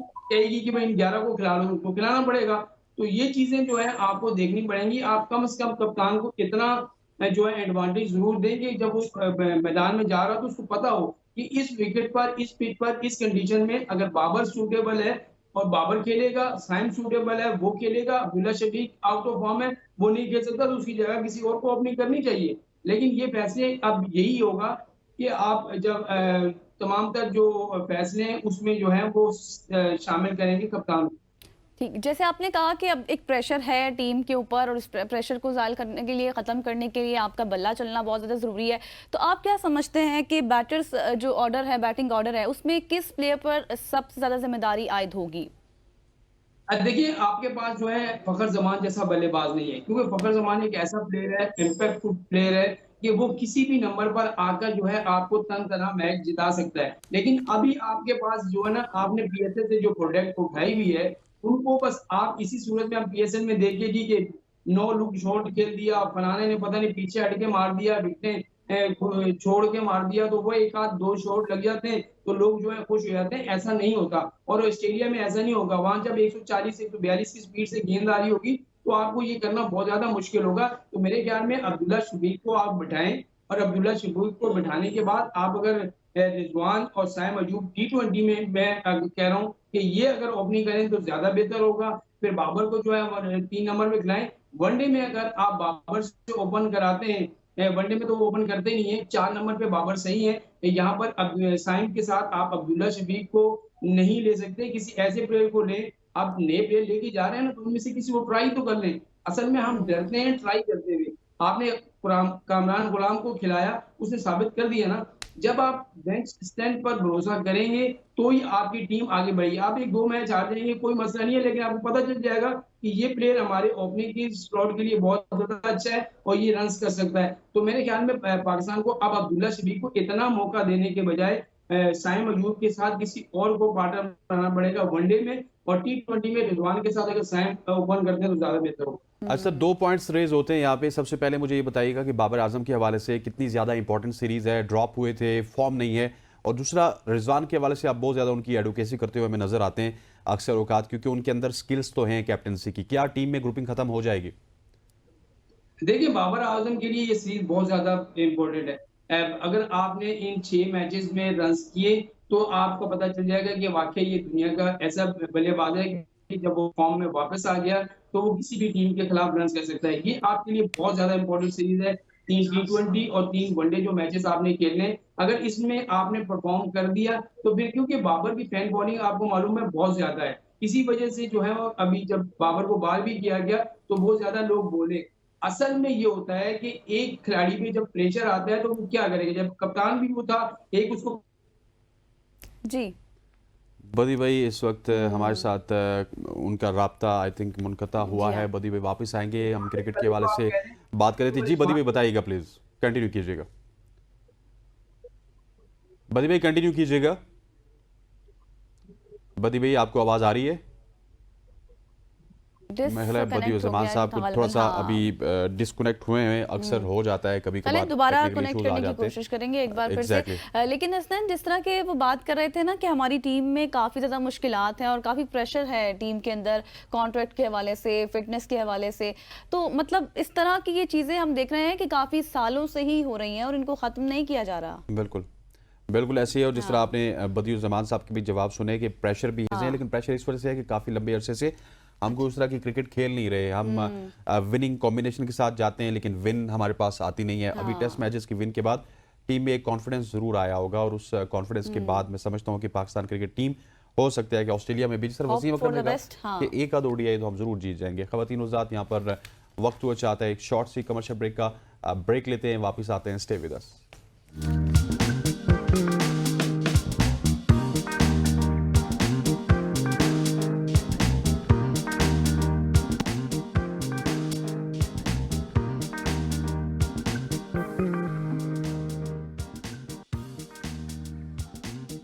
welcome back to सुबह की सोच। अब हम बात करेंगे क्योंकि इस्लामी आज दिनों Friday में है, सबका सरदार दिन है फ्राइडे, और फ्राइडे को हम बात करते हैं इस्लामी टॉपिक के हवाले से। और दुनिया में कुछ ऐसी चीज़ें भी हैं जो कुदरत के राजों में से एक राज है। इंसान अपनी खलकत में सबसे अशरफुल मखलूक है, लेकिन इसी तरह बेशक। जिन भी अल्लाह ताला की मखलूक में आते हैं, जिन्हें इंसान की पैदाइश से कबल पैदा किया गया, और इस्लामी अकायद में जिनका वजूद मुत्तफ़िका तौर पर तस्लीम किया जाता है। जिन शयातीन का जिक्र कुरान हकीम में 120 से ज़ायद मकामात पर आया। जिन्नात एक ग्रोह परिंदे की तरह भी हवा में चक्कर लगाते हैं, और इसी ग्रोह के जिन्नात हज़रत सलमान अलैहिस्सलाम के तख्त को उठाते रहे हैं। जिन शयातीन अक्सर जंगलों, बागों और खेतों, दरख्तों और झाड़ियों पर बसेरा करते हैं, और जिन्नो भूत मुख्तलिफ शक्लों के होते हैं, सूरतों में दिखाई देते हैं। इनमें बाज़ बहुत छोटे होते हैं, बाज़ बड़े कवि हैकल, भयानक शक्ल और सूरत इख्तियार करते हैं। और जिन्नात जो है ये कब्रिस्तानों में भी, इनके इर्द गिर्द में भी आपको नजर आते हैं। लेकिन आज का जो बसेरा टॉपिक करते है हुए। गजल, वो है नेक जिन और बद जिन। आज इस हवाले से हम बात करेंगे। जी हाँ, इसी हवाले से जिस तरह आपको हसनैन ने बताया कि कई मकामात पर कुरान करीम में भी जिक्र है, और इस मुतालिक अपने नाजरीन जो हमें देख रहे हैं इस वक्त, हमें आप कॉल भी कर सकते हैं। हमारे साथ मौजूद हैं इस वक्त स्टूडियो में मुफ्ती मोहम्मद अख्तर साहब, बहुत शुक्रिया आपका। स्काइप पर हमारे साथ मौजूद होंगे मुफ्ती सुभान साहब, और जो नंबर आपकी स्क्रीन पर आ रहा होगा 051-890-1008, इस पर भी आप कॉल कर सकते हैं और सवालात पूछ सकते हैं। साथ ही साथ एक और नंबर 051-2624-946। तो आगाज़ करते हैं अपनी डिस्कशन का। मुफ्ती साहब, सबसे पहला, जैसे हसनैन ने भी ये कहा कि नेक जिन और बद जिन में क्या फ़र्क है? बिस्मिल्लाहिर्रहमानिर्रहीम, नहमदुहु व नुसल्ली अला रसूलिल करीम, अम्मा बाद। मैं अपने सुनने वाले तमाम सामीन और देखने वाले नाजरीन से अर्ज़ करूँगा कि जिन्नात अल्लाह ताला की बेसिक जो है ना 3 मखलूकों में एक मखलूक है। उसमें से एक इंसान है, एक जन्नात हैं और एक मलाइका हैं। और ये बात भी क्लियर रहनी चाहिए कि जन्नात की जो पैदाश और तख्लीक है वो आग से है। और हुज़ूर अकरम सल्लल्लाहु अलैहि वसल्लम ने जन्नात की बहुत सारी किस्मों का हदीस मुबारका में तज़किरा फ़रमाया। आपने फरमाया ये जन्नात की एक किस्म वो है कि जो हवा में मुअल्लक़ रहती है, ठीक है, और एक किस्म वो है कि जो सांपों और कुत्तों की शक्ल में दुनिया में घूमती फिरती रहती है। और एक किस्म आप सल्लल्लाहु अलैहि वसल्लम ने फरमाया कि वो है कि जो बाकायदा क़याम करती है, सफ़र करती है। और पहली 2 किस्मों के मुतालिक नबी करीम सल्लल्लाहु अलैहि वसल्लम ने इरशाद फरमाया कि ये जन्नात की किस्म हिसाब किताब से मावरा है। अच्छा। यानी इनसे हिसाब किताब नहीं लिया जाएगा, इसलिए कि ये शरीयत के मुकल्लफ़ नहीं है। और जो तीसरी किस्म फरमाया कि जो क़याम करती है, सफ़र करती है, अच्छे और बुरे की अल्लाह ताला ने उन्हें एक पहचान दे रखी है, तो वो शरीयत के मुकल्लफ़ भी हैं, और वो उनमें फिर अच्छे भी हैं, उनमें फिर जो है ना वो बद भी हैं, और मुसलमान भी हैं और गैर मुस्लिम भी हैं। तो अल्लाह ताला ने एक तो इनकी उम्रों की एक ज़्यादा जो है ना तवील मुद्दत रखी हुई है, जैसे कि इब्न जोज़ी रहीमुल्लाह ने लिखा है कि हज़रत सहल बिन अब्दुल्ला एक सहाबी हैं, वो फरमाते हैं कि मैंने एक जिन को देखा कि वो एक बेहतरीन जो है वो चमकदार जुब्बे के साथ क़िबले की तरफ नमाज़ पढ़ रहे थे। तो मैं उनके करीब गया तो मैंने उनके जुब्बे की तारीफ़ की तो उन्होंने कहा कि ये तो कोई नया जुब्बा नहीं है, ये तो मेरे बदन पे तकरीबन कोई 700 साल से है, और मैं तो सैयदना मूसा का भी सहाबी हूँ, उन पे भी ईमान ले आया हूँ, और अब नबी करीम सल्लल्लाहु अलैहि वसल्लम पे भी वो अपने ईमान की गवाही देने लगे, गोया कि वो सहाबी जिन थे। आपका जो सवाल है वो ये है कि बद और नेक जन्नात की बिल्कुल इसमें कोई दो राय नहीं है कि बद और नेक जिन अपनी हकीकत उनकी दुनिया में मौजूद है, और गालिबन जो हदीस की अगर हम तशरीह देखते हैं तो वही जो तीसरी किस्म के जन्नात हैं जिनको शरीयत का मुकल्लफ बनाया गया है, जिनको क़याम के लिए दुनिया में जिनकी चलत फिरत है, जिनका क़याम है, जिनका सफ़र है, जिनको अच्छे और बुरे की पहचान जो है अल्लाह की तरफ से अता है, वही जन्नात में फिर अच्छे भी हैं जो मुसलमान हैं, शरीफ़ नफ्स हैं। चूँकि उलमा ने लिखा है कि उनकी नस्लें सेम इंसानों की नस्लों की तरह हैं, और उनकी तबीयतें और उनके मिजाज और उनके कबीले और उनके मुख्तलिफ़ किस्म के जैसे कहते हैं कि तकसीम और रहन सहन वो इंसानों की तरह है। तो अब इंसानों में हर जगह अच्छा इंसान और बद इंसान, नेकी करने वाला इंसान और नेकी के ख़िलाफ़ जो गुनाह करने वाला इंसान, तो ये इस तरह जन्नात में भी बिल्कुल इसी तरह ही हैं कि अच्छे जन्नात भी हैं जो मुसलमान हैं, जो अपनी शरीयत के मुकल्लफ़ हैं, जो किसी को तकलीफ़ नहीं देते, जो किसी के लिए कोई अजियत का बायस नहीं बनते, और बद जन्नात भी मौजूद हैं कि जो तकलीफ़, परेशानी, मुसीबतें इंसानों के लिए जो है ना वो खड़ी करते हैं। और इसका कुरान और सुन्नत में बड़ा वाज़ेह सबूत है। सहाबा इकराम रिज़वानुल्लाह ताला मजमईन फरमाते हैं कि हमारी जमात जा रही थी और हम जंगल से गुज़र रहे थे, तो हमारे अपने साथियों में से एक को जो है ना तीर लगा और वो गिर गया, और गिरने पे जो है ना वो तड़प तड़प के जो है ना इंतकाल कर गए। हमने आसपास दाएं बाएं देखा तो हमें तो कोई चीज़ नज़र नहीं आई कि हमारे साथी को क्या हुआ।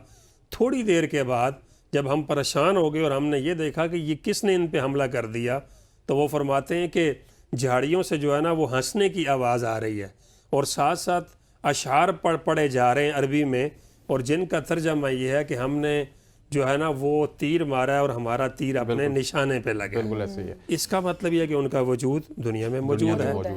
अच्छा, मुफ्ती साहब ने बात कर दी, सुभान साहब आपकी तरफ आता हूँ। जिस तरह इन्होंने बताया कि नेक जिन और इवन मुसलमान जिन, तो मुसलमान जिनों की बात की जाए या फिर ऐसे जिन जो कि शयातीन के साथ जिनका ताल्लुक है, क्या ये दोनों ही इंसानों पर उसी तरह से असरअंदाज होते हैं या फिर मुसलमान जिन नुकसान नहीं पहुंचाते?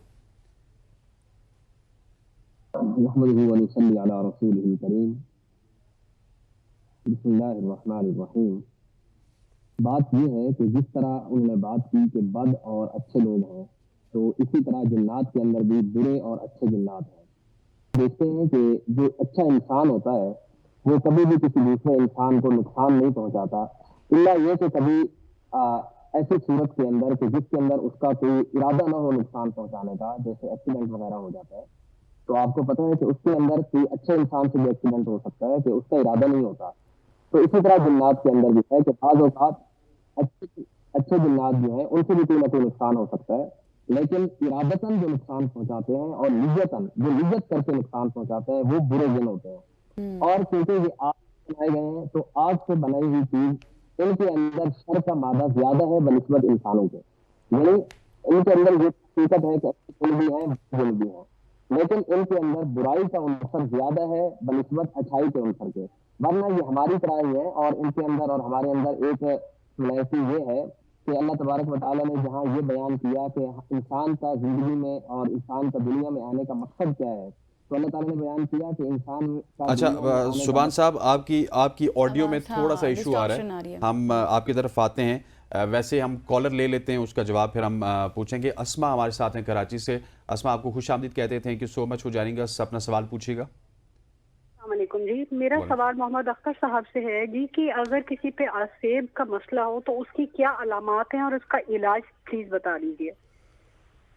जी मेरी बहन, पहली बात तो ये है कि बसा औकात जो ये कहा जाता है हमारे माशरे में कि हर आदमी पे ही असेब है, हर आदमी पे ही जिन और जादू के असरात हैं।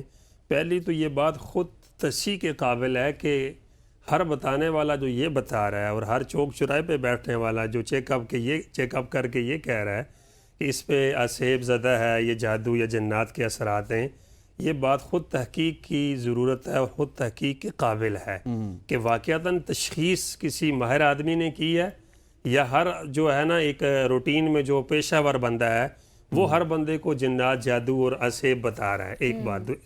और अगर किसी माहिर आदमी ने, किसी ठीक दीनदार आदमी ने और कुरान और सुन्नत को सही समझने वाले और खौफ खुदा रखने वाले आदमी ने सही तशख़ीस की है तो ऐसा मुमकिन है कुरान और सुन्नत में कि जन्नात के असरात किसी बच्चे पे, किसी बड़े पे, किसी औरत पे, किसी मर्द पे होते हैं और उसका इलाज भी जो हदीस मुबारक में नबी करीम सल्लल्लाहु अलैहि वसल्लम ने बताया वही किया जाए तो ज़्यादा मुनासिब है कि जैसे फरमाया कि बावुज़ू रहने से आदमी इन चीज़ों से महफूज रहता है।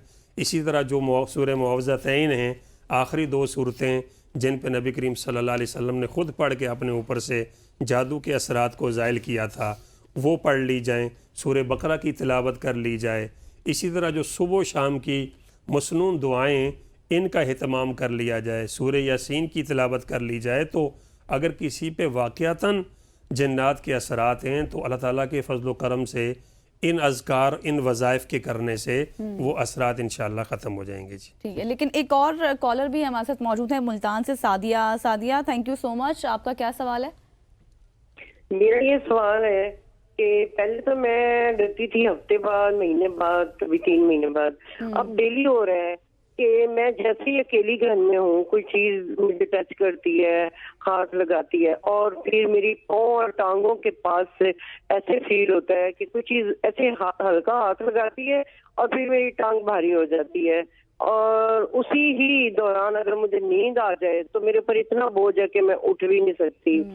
और टच करना और मेरी चारपाई पे कुछ चीज चल रही है, मेरे बेड पे कुछ चीज चल रही है, वजनी चल रही है और मैं नींद में खराटे ले रही हूँ और वो चीज मेरे साथ बराबर खराटे लेती है और मैं उठ जाती हूँ फिर। अच्छा सुभान साहब, आप इसका जवाब दीजिएगा मुफ्ती साहब।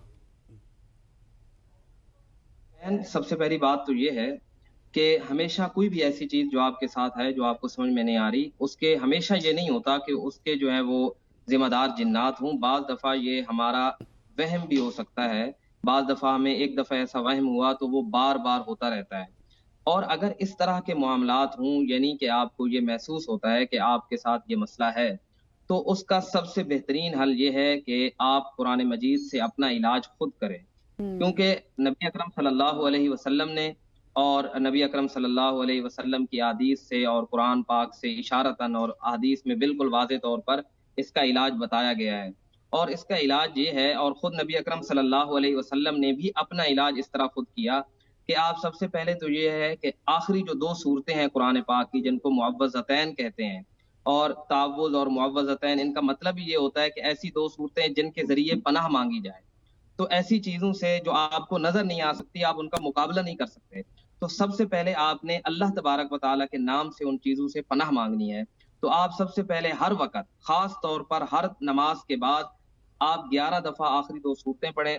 इंशाअल्लाह अगर ये जिन्नात की शरारत होगी, बाज़ औक़ात वो शरारतें करते हैं इंसानों के साथ, वो हंसी मजाक भी करते हैं, खेल कूद में भी कभी इस तरह की हरकत करते हैं।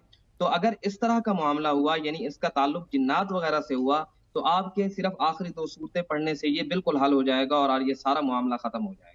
ठीक है। अच्छा सुभान साहब, जैसे कि अभी आपने बात की है सूरतों के हवाले से भी, कुरान करीम में एक सूरत सूरह जिन भी है, इसके हवाले से भी थोड़ा सा इलेबोरेट कीजिएगा कि ये इसका शान नुज़ूल क्या है और इस हवाले से इस सूरत में क्या बात की गई है एग्जैक्टली।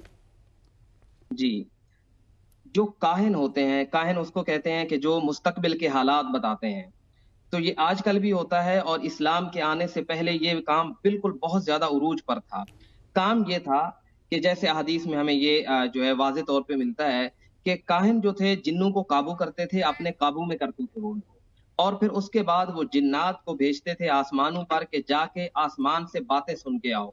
जो फरिश्ते आपस में बातें कर रहे हैं, जो उनको डिप्टियां मिली हैं, उनकी अदायगी के अंदर वो आपस में बातें करते थे और ये जाके जो जिन्नात होते थे काहिनों के लिए जाके सुनते थे वहां। अब होता ये था कि जो फरिश्ते बातें करते मुस्तकबिल के लिए कि कल फलां आदमी ने मर जाना है, कल फलां जगह पे बारिश होनी है, अब वो जिन आके काहिन को बताता, काहिन लोगों को कहता और अगले दिन वैसे हो जाता। और वो होना तो अल्लाह की तरफ से था, लेकिन लोग समझते थे कि काहिन तो बड़ी चीज है, इनको तो पता चल गया, ये देखो इसने मुस्तकबिल की खबर बता दी है। उसके बाद जब कुरान पाक नाजिल होने लगा और नबी अकरम सल्लल्लाहु अलैहि वसल्लम नबी बन गए, तो उसके बाद अल्लाह तबारक व तआला ने, जैसे सूरत उस-साफ़ात में भी इसका जिक्र है कि इनके आसमानों पर आने पे पाबंदी लगा दी। अब जो भी कुरान मजीद में आता है कि जो भी कोई जिन जाता है आसमान पे चढ़ने की कोशिश करता है, फरिश्तों की बातें पकड़ने की कोशिश करता है, तो उसको शिहाब साकिब मारा जाता है। अब उसके बाद जब इनका जाना बंद हुआ तो जिन्नों ने आपस में मशवरा किया कि कोई काम तो ऐसा हुआ है दुनिया में जिसकी वजह से हम पे पाबंदी लगी है। तो उनका जो सरदार था जिन्नों का, बाद जगहों पे आता है क्योंकि और सरदार था, बाद जगहों पे आता है जो इब्लीस है इनका सरदार, उसने जिन्नों की टोलियां बनाई और इनके ग्रोह बनाए, ग्रुप्स बनाए कि जाके पता करो दुनिया में ऐसा क्या काम हुआ है। तो जब वो सारी दुनिया में पता कर रहे थे तो चलते चलते वो मक्के में जब आए तो नबी अकरम सल्लल्लाहु अलैहि वसल्लम कुरान पाक की तिलावत कर रहे थे। तो कुरान मजीद में आता है कि कुल उहिया इलैया अन्नहु इस्तमअ नफरुम मिनल जिन फकालू इन्ना समिअना कुरानन आजबा। तो जब जिन्नों ने कुरान पाक को सुना तो उनको यकीन हो गया कि यही नया काम और नई चीज हुई है जिसकी वजह से हमारे जाने पे पाबंदी लगी है। तो इस वजह से जिन्नों के वहां पे फिर आसमान पे चढ़ने पे पाबंदी लगी और उसके तनाजुर में फिर अल्लाह तबारक व तआला ने ये आयात नाज़िल की। जिन्नों का तज़किरा है उसकी शुरू की आयात के अंदर, फिर इस वजह से उस सूरत का नाम सूरतुल जिन रख दिया। ठीक हो गया। हमारे साथ एक कॉलर भी हैं, ईमान फातिमा, आप अपना सवाल कीजिएगा प्लीज। ईमान, आपको आवाज आ रही है? जी सवाल कीजिएगा। अस्सलाम वालेकुम। वालेकुम सलाम। हेलो। जी सवाल कीजिए प्लीज। मेरा सवाल मुफ्ती साहब से ये है कि मैं जब भी नमाज पढ़ने के लिए जाती हूँ तो मुझे लगता है कि मैंने 4 रकात पढ़नी है, तो ऐसा होता है कि बाज़ औक़ात वो ख्याल नहीं रहता है कि कितनी रकात पढ़ी है, और अक्सर ये होता है कि नमाज पढ़ते वक्त ज़हन में बहुत बुरे बुरे ख्यालात आते हैं, वसवसे आते हैं तरह के। ठीक हो गया। मुझसे कोई जिन्नात से ताल्लुक है ये? इसका जिन्नात एक और साथ ही एक और कॉलर भी ले लेते हैं, फिर इसका आप जवाब मजबूती तौर पर दे दीजिएगा। अब्बास हमारे साथ मौजूद है यूरोप से। अब्बास बहुत शुक्रिया, बताइएगा आपका क्या सवाल है? जी अस्सलाम वालेकुम। मेरा सवाल है मुफ्ती मोहम्मद अख्तर साहब से। जी सवाल पूछिएगा। कि जिस तरह इंसानों की अपना तस्हीह के लिए, इंसानों को सीधे रास्ते पे लाने के लिए अल्लाह ताला ने अंबिया और रसूल भेजे, क्या कौम जिन्नात में भी कोई इस तरह का सिलसिला मौजूद होता है कि उनको तबलीग के लिए या दीन इस्लाम की तरवीज के लिए तो क्या सिलसिला उनके पास होता है, वो किससे रहनुमाई हासिल करते हैं? Very good. क्या हमारे अंबिया और अइम्मा से या उनका अपना कोई सिलसिला होता है? ठीक हो गया बात साहब। जी पहला जो मेरी बहन का सवाल है वो सुभान साहब से ले लेंगे, ये आपका प्रिसाइसली उन्होंने बताया है। जी इसका जो है ये है कि पहली बात तो ये है कि नबी करीम सल्लल्लाहु अलैहि वसल्लम पूरी कायनात के लिए नबी बने हैं, और वो इंसानों के भी नबी हैं और जन्नात के भी नबी हैं। और जैसे कि उन्होंने आके कुरान करीम सुना और उनको कुरान करीम का मफ़हूम समझ आया और उन्होंने जाके अपनी कौम को कहा, जो सूरह जिन का शान नज़ूल है, कि हमने एक अजीब चीज़ और एक अजीब कुरान सुना है, और उन्होंने उस कुरान का सारा मफ़हूम जाके अपने सरदार को बताया। एक बात। दूसरी बात यह है कि नबी करीम सल्लल्लाहु अलैहि वसल्लम ने जिन्नात को मुख्तलिफ़ मौक़े पे खुसूसी तौर पे भी आप तबलीग के लिए जो है वो गए और आपने तबलीग की। जिस तरह जो है ना वो लैलतुल जिन वाली जो रात का जो मफ़हूम है, और हदीस में आता है कि 6 दफ़ा ऐसा हुआ है कि जिन के वफूद से नबी करीम सल्लल्लाहु अलैहि वसल्लम की बाज़ाब्ता मुलाकात हुई है।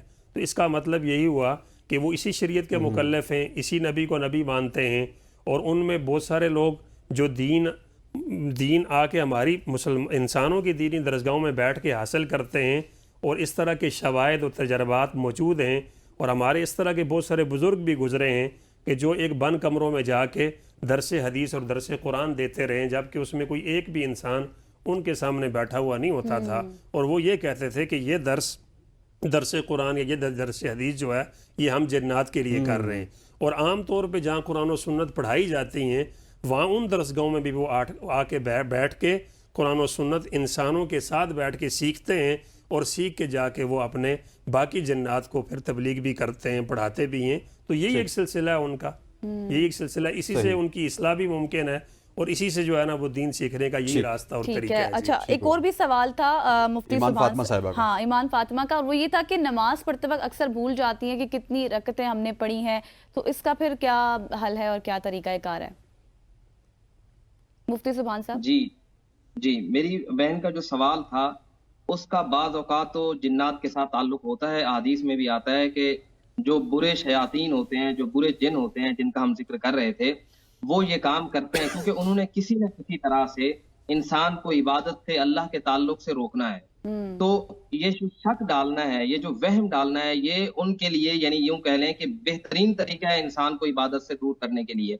क्योंकि जब इंसान शक में पड़ जाता है तो इंसान वो जो इबादत का एक लुत्फ है ना, वो खत्म हो जाता है। अब अहादीस के अंदर भी और कुरान पाक के अंदर भी और अहादीस के अंदर नबी अकरम सल्लल्लाहु अलैहि वसल्लम ने ये कहा है कि इंसान को शक के पीछे नहीं जाना। जैसे एक बहुत ज्यादा शिकायत होती है, तो मैं वो ज़िम्नन अर्ज कर देता हूँ कि वुजू के बारे में इंसान को शक होता है कि कहीं मेरा वुजू बाकी है या खत्म हो गया है। तो उसके बारे में भी इस्लाम ने यही कहा है कि आप में शक में नहीं पड़ना। आपका वुजू करना यकीनी था कि मैंने वुजू किया था, पाक हुआ था, अब उसके टूटने के लिए भी उसका टूटना यकीनी है, तब टूटेगा। इसी तरह नमाज है। अब फिकी मसला क्या है, अगर तो कभी कभार होता है, यानी आप कभी कभार भूल जाते हैं, यानी ऐसा होता है कि साल में 1 दफा 2 दफा, तो वो तो एक फितरती चीज है। नबी अकरम सल्लल्लाहु अलैहि वसल्लम भी एक बार नमाज में भूल गए। तो ऐसी सूरत में ये है कि आपको अगर गलती हो गई नमाज के अंदर और आपको पता नहीं चला कि कितनी मैंने रकतें पढ़ी हैं, तो आप उसको दोबारा से पढ़ें। और अगर आपको जिन्नात तंग कर रहे हैं या एक वहम हो चुका है आपको, और हर दूसरी नमाज के अंदर आपको वहम होता है कि पता नहीं मैंने 3 रकतें पढ़ी हैं या 4 रकतें पढ़ी हैं, तो उसमें उलमा कहते हैं कि आप कम शुमार करें।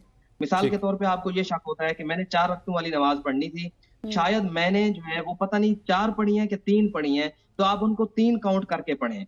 और अगर आपको शक हो रहा है कि पता नहीं 2 पढ़ी हैं कि 3 पढ़ी हैं, तो आप उनको 2 काउंट करके पढ़ें। और बाकी इंसान इसी चीज का मुकल्लफ है, इंसान कोशिश कर सकता है और कबूल करने वाली बात तो अल्लाह ताला की है। और अगर गलती हो भी गई तो फिर अल्लाह ताला इंशाल्लाह उस पे अजर आपको अता करे। ठीक हो गया मुफ्ती साहब, जज़ाकल्लाह। तैमूर हमारे साथ मौजूद है, तैमूर साहब नूरपुर से। तैमूर साहब अपना सवाल कीजिएगा। हेलो जी तैमूर साहब। अस्सलाम वालेकुम। जी सवाल कीजिएगा। अस्सलाम वालेकुम। जी वालेकुम सलाम। वालेकुम सलाम। हेलो तैमूर साहब सवाल कीजिएगा। तैमूर साहब मेरा ख्याल है कि हमारी आवाज़ नहीं सुन पा रहे। अच्छा हजरत, जिस तरह हम मुसलमानों में होता है, ये सवाल हमने पहले भी पुट किया था कि हम भी बेरारवी का शिकार हो जाते हैं, तो मुसलमान जिन हो गए या फिर बद जिन हो गए, ये दोनों ही किसी न किसी शख्सियत पे असरअंदाज हो सकते हैं, कर सकते हैं। जी बिल्कुल असरअंदाज हो सकते हैं। ज़ाहिर उनके भी अपनी आइडियल शख्सियात होती हैं, उनके लिए भी आप पसंद आ गए तो हाँ, उनके लिए भी अच्छे और बुरे की बड़ी समझ और उन्हें बूझ होती है। इसीलिए आप सल्लल्लाहु अलैहि वसल्लम ने फरमाया कि जो वो जन्नात जो बज़ाब्ता शरीयत के मुकल्लफ़ हैं, कुरान और सुन्नत के मुकल्लफ़ हैं, अच्छे और बुरे के मुकल्लफ़ हैं, तो वो बिल्कुल इंसानों की तरह ही उनका सारा निज़ाम है। सिर्फ इंसान एक वजूद रखता है, दूसरे को नज़र आता है, और जन्नात जो है वो वजूद नहीं रखते, इंसानों को बहरहाल वो नज़र नहीं आते। वैसे वजूद रखते हैं, हमें नज़र जी उनका वजूद ज़रूर है लेकिन हमें नज़र नहीं आते। बसा औकात कुछ हदीस में तो ये भी है कि जैसे गधा और कुत्ते वगैरह को शैतान जो है ना जन्नात नज़र भी आते हैं, यानी हैवानात को वो नज़र आ रहे होते हैं। बहरहाल इंसानों को कभी कभार उनका वजूद गुज़रते चलते नज़र पड़ भी जाती है, लेकिन जिस तरह हमारी बहन ने सवाल में भी कहा कि जी मुझे कुछ महसूस होता है कि मेरे साथ कोई चीज़ चल रही है, मेरी चरपाई पे कोई चीज़ है या मुझसे कोई चीज़ टच करके गुजर गई है, तो बिल्कुल ऐसा मुमकिन है और ऐसा दुनिया में होता है। तो बाकी उसमें मुसलमान भी हैं और उसमें बद भी हैं, इसी हमारी शरीयत के मुकल्लफ़ हैं और बहुत सारी उनके नाम अहादीस में नबी करीम सल्लल्लाहु अलैहि वसल्लम ने बताए। आप सल्लल्लाहु अलैहि वसल्लम ने फरमाया कि जो बच्चों को तंग करने वाले शयातीन ने फरमाया कि ये अरवाह हैं, इनका अरवाह नाम है। और जो खबीस तरीन किस्म के शयातीन हैं फरमाया कि इनको शैतान कहा जाता है। ठीक है, और ज़ाहिर है कि शैतान भी बेसिक इन्हीं की जो है ना वो ज़ात में से है, काना मिनल जिन्नी फफसका अमरी रब्बी, जो नियतन भी नुकसान और कसदन मुसलमानों को मुसलमान मर्द औरतों बच्चों को या बड़ों छोटों को नुकसान पहुँचाता है। और एक आप ने फरमाया कि जिन्नात की एक किस्म इफरीत भी है। इफरीत वो है कि जो इतना बड़ा ज़्यादा शरीर और ताकतवर जिन है कि जिस पर आम तौर पे काबू ढालना जो है वो बहुत मुश्किल होता है। तो बहरहाल मैं तो यही पैगाम दूंगा अपने सुनने वाले और देखने वालों को कि मुसलमान उनकी तमाम तरह शरारतों से, तमाम तरह उनकी अजियतों से बचने का यही रास्ता है कि ज़्यादा से ज़्यादा बंदा या इंसान एक बहैसियत है मुसलमान मर्द औरत बावुज़ू रहे, अपने आप को पाक रखे, मसनून दुआओं का एहतमाम करे, अल्लाह से आफ़ियत मांगता रहे और आऊज़ु बिल्लाहि मिनश शैतानिर रजीम ये जो है ना वो पढ़ा जाए, सूरह मुआवज़त इन पढ़ी जाए। तो इसी के साथ एक और कॉलर भी हमारे साथ लाइन पर मौजूद है, मोहम्मद साबिर हैदराबाद से। जी साबिर, आपका क्या सवाल है? वालेकुम अस्सलाम भाईजान, मेरा सवाल ये था कि मेरे भतीजे को मंडी का काम करता है फ्रूट का, उसका नाम है सुहेल, और वो मंडी से कोई उसके जिन्नात पीछे पड़ा है, तो अब घर में आके बड़ा परेशान कर रहा है हमें। घर में से पैसे ले जाता है, 20-20, 30-30 किलो मुर्गियाँ लाता है, काटता है और कुत्तों को, बकरियों को, जानवरों को खिलाता है, और पड़ोसियों के घर में घुस जाता है, नहाता है, उनको तंग करता है, किसी को मारता है, किसी को स्टूल मारता है, किसी को लकड़ी मारता है, किसी को डंडा लेके घूमता है रोड पे। ठीक, सुभान साहब ठीक हो गया, आपका सवाल आ गया। साबिर साहब, मुफ्ती सुभान साहब प्रिसाइसली 1.5 मिनट है हमारे पास, जवाब दीजिएगा। जी, इस चीज में ये है कि कुरान पाक को अल्लाह तबारक व तआला ने शिफा कहा है, तो ये रूहानी शिफा भी है और जिस्मानी शिफा भी है, और ये एक रूहानी मसला है। जैसे हम पहले बहस कर चुके हैं कि ये हकीकत है इंसान पर इनका असर करना, और मैंने एक बात की कि इंसान जो है वो सबसे पहले खुद मुकल्लफ है कि खुद इसका इलाज करे। तो अगर वो खुद नहीं कर सकता तो किसी अच्छे आलिम से जो सहीउल अकीदा हो और सहीउल आमाल हो, आप उसके पास जाएं, या खुद से अगर कोई नेक बंदा घर में मौजूद है, बड़ी उम्र का समझदार बंदा, तो आप उस पे आखिरी 2 सूरतों का दम करें, और अगर आखिरी 2 सूरतों पे दम करके या पानी पे दम करके आप छिड़काव करें तो ये शैतान को भगा देता है, ये असर करता है उन पे कुरान पाक।